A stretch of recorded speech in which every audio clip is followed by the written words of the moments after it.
Hello guys, চলে আসলাম নতুন একটা ভিডিও নিয়ে। তো এইটা কোনো ব্লগ ভিডিও নয়, এটা আমার জীবনের কিছু ঘটনা যেটা আমি তোমাদের সাথে শেয়ার করতে চাই। আর তোমরা ভাববে যে আমি কে, মানে কোথা থেকে এসেছি বা কিছু ব্যাপার, হঠাৎ করে ভিডিও দেখছো, কে আমি। তো আমার নাম হচ্ছে সুস্মিতা, আমি থাকি বেহালায়।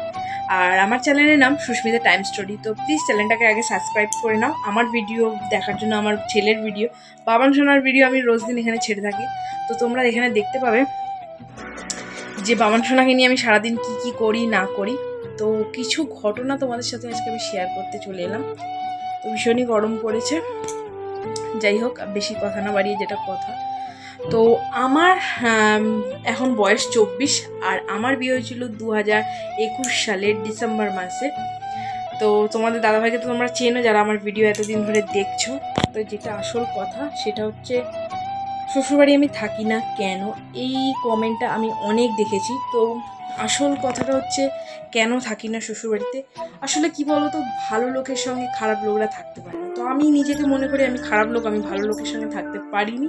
তো চলে এসেছি আমার বাপের বাড়িতে। অনেক অনেক বড় একটা ঝামেলা আছে। তো আমি সব কিছু সোশ্যাল মিডিয়ায় শেয়ার করতে চাই না। শুধু আমি মনে করি আমি নিজে খারাপ, তো আমি ভালো লোকের সাথে থাকতে পারিনি, তাই একটু স্বাধীন আমি ভাবে বাঁচতে চাই। তো আমি স্বাধীনভাবে বাঁচার জন্য আমরা আলাদা থাকি। আর এখন দাদাভাই আছে ওনার মায়ের কাছে, আর আমি আছি আমার মায়ের কাছে বাবান সোনাকে নিয়ে। তো দাদাভাই আসে প্রতিদিনই, প্রায় আসে, এসে দেখা টাকা করে যায়। তো এই হচ্ছে ব্যাপার।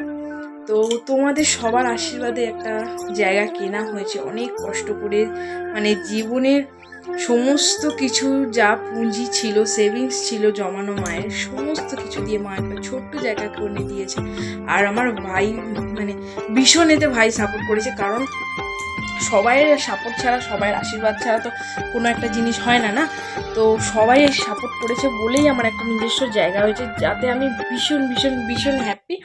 তো তাড়াতাড়ি চাই তোমাদের সাপোর্টে যে তাড়াতাড়ি ঘরটা করে নিতে, কারণ ঘরটা করে নিলে দাদাভাই, আমি আর বাবান সোনা তিনজনে আবার একসাথে থাকতে পারবো, আবার ভিডিও করতে পারবো। তো এটাই বলার, তোমরা বেশি বেশি করে সাপোর্ট করো। জায়গা তো কিনে নিয়েছি, বাট এখন ঘর করে উঠতে পারছি না। এত লোন ফোন নিয়েছি তাও যেন হচ্ছে না। মানে একটা জায়গা কিনে বাড়ি করা যারা করে তারা জানে।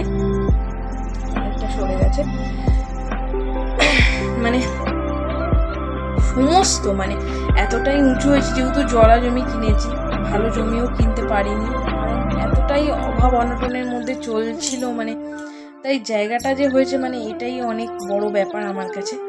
মানে সত্যি মা যদি না পাশে দাঁড়াতো, সবাইয়ের কি সাপোর্ট পাওয়া যায়? বাবা মা ভাই সবাই মিলে হেল্প করেছে, প্রচুর হেল্প করেছে, সবাই সাপোর্ট করেছে, দাদাভাইও ভীষণ সাপোর্ট করেছে আমাকে।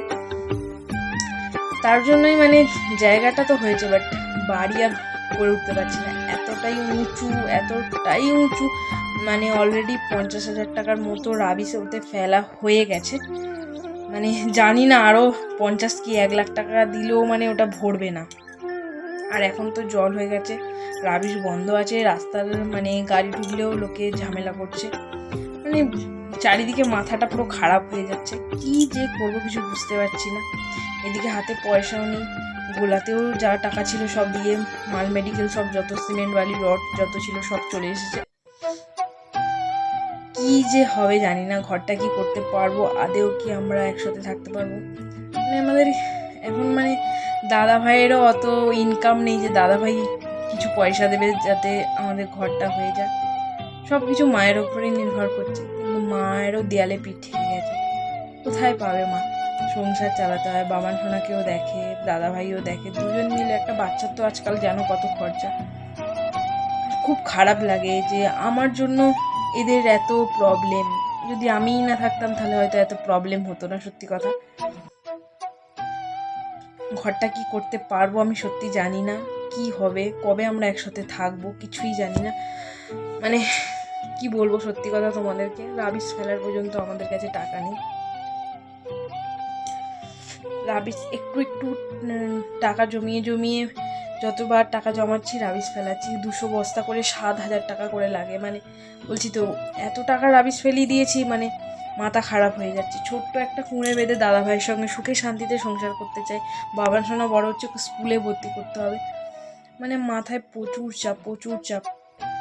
তো তাই জন্য সবাই বলে যে একটুখানি ইউটিউবে ভিডিওটা চালু রাখ, যাতে ইউটিউবে একদিন যদি দাঁড়াতে পারিস তোদের ঘর হয়ে যাবে, তোর বাচ্চা স্কুলে যেতে পারবে, সব কিছু করতে পারবে। আজকালকার দিনে মানে দুজন কাজ না করলে হবেও না।